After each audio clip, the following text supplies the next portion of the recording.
തൃപ്പൂണിത്തുറ ചൂരക്കാട് പടക്ക സംഭരണ കേന്ദ്രത്തിലുണ്ടായ സ്ഫോടനത്തിൽ ഒരാൾ മരിച്ചു. തിരുവനന്തപുരം ഉള്ളൂർ സ്വദേശി വിഷ്ണുവാണ് മരിച്ചത്. പരിക്കേറ്റ 15 പേരെ വിവിധ ആശുപത്രികളിൽ പ്രവേശിപ്പിച്ചു. 3 പേരുടെ നില ഗുരുതരമായി തുടരുകയാണ്.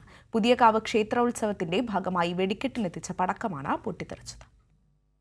ഇന്ന് രാവിലെ 10:30 നാടിനെ നടുക്കിയ ഉഗ്രസ്ഫോടനമുണ്ടായത്. തൃപ്പൂണിത്തുറ ചൂരക്കാട് NSS കരയോഗത്തിന്റെ ഉടമസ്ഥതയിലുള്ള സ്ഥലത്തേക്ക് ടെമ്പോ ട്രാവലറിൽ എത്തിച്ച പടക്കമാണ് ഉഗ്രശബ്ദത്തോടെ പൊട്ടിത്തെറിച്ചത്. സ്ഫോടനത്തിൽ ഗുരുതരമായി പരിക്കേറ്റ തിരുവനന്തപുരം ഉള്ളൂർ സ്വദേശി വിഷ്ണു മരിച്ചു. സമീപവാസികൾ ഉൾപ്പെടെ പരിക്കേറ്റ 15 പേരെ വിവിധ ആശുപത്രികളിൽ പ്രവേശിപ്പിച്ചു. കളമശ്ശേരി മെഡിക്കൽ കോളേജിൽ പ്രവേശിപ്പിച്ച 3 പേരുടെ നില ഗുരുതരമായി തുടരുകയാണ്. അപകടം നടന്ന സ്ഥലത്ത് പടക്കം സംഭരിക്കാൻ പോലീസ് അനുമതി നൽകിയിരുന്നില്ലെന്ന് സ്ഥലം സന്ദർശിച്ച ജില്ലാ കളക്ടർ NSK ഉമേഷ് പറഞ്ഞു. കളമശ്ശേരി മെഡിക്കൽ കോളേജിലേക്ക് 4 പേരെ റെഫർ ചെയ്തിട്ടുണ്ട്. താലൂക്ക് ഹോസ്പിറ്റലിൽ 3 പേര് അഡ്മിറ്റ് ചെയ്തിട്ടുണ്ട്. മൊത്തം 18 പേർക്കാണ് പരിക്ക് പറ്റിയിട്ടുള്ളത്.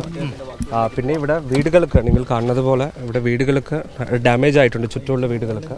സോ വീടുകളിലുള്ളവർ താൽക്കാലികമായിട്ട് മാറ്റി പാർപ്പിക്കാനുള്ളതും അതേപോലെ പെർമനൻ്റ് ആയിട്ട് അവർക്ക് പൈസ കൊടുക്കണം നടപടി ഉടനെ തന്നെ സ്വീകരിക്കും.